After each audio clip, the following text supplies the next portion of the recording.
नमस्कार, सुस्वागतम, वेलकम, अभिनंदन। मैं आपके साथ दिल्ली की सड़कों पर आज अपने घर वापस लौटते हुए, अपने ऑफिस वापस लौटते हुए, तो सोचा आपको दिखाएं।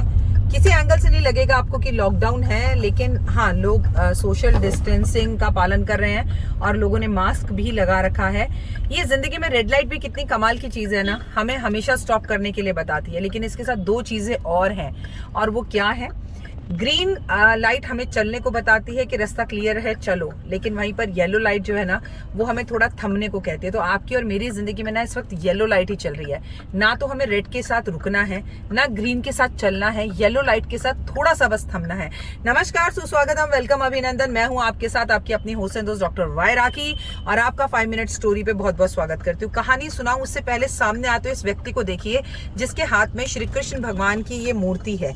और ये मूर्तियां अक्सर हम खरीद कर अपने घर में रख लेते हैं और इनकी पूजा पाठ शुरू कर देते हैं। इनकी मदद करनी चाहिए, क्योंकि ये जो है पैसे भीख नहीं मांग रहा है, कुछ कमा रहा है। लेकिन आपको पता है, ये अपने आप में एक बहुत बड़ा वास्तु दोष होता है।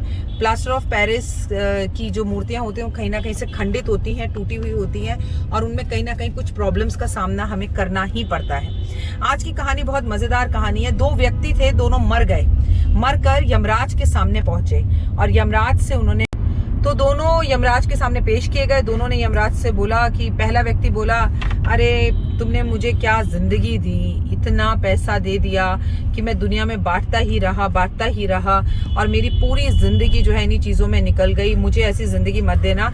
अगर आप मुझे तुम दोबारा जिंदगी देना चाहते हो तो ऐसी जिंदगी देना कि मुझे सब पैसे देने आए और मुझसे कोई भी पैसे ना मांगे, और मैं कभी किसी को कुछ पैसे देने लायक ना हूं। दूसरा व्यक्ति था, उसने बोला, तुमने मुझे इतना दिया, घर बार, धन दौलत, मान सम्मान, प्रतिष्ठा, यश, दौलत, सब कुछ, लेकिन ना मेरे घर से कोई आए तो इस जन्म में वो वापस खाली हाथ ना जाए।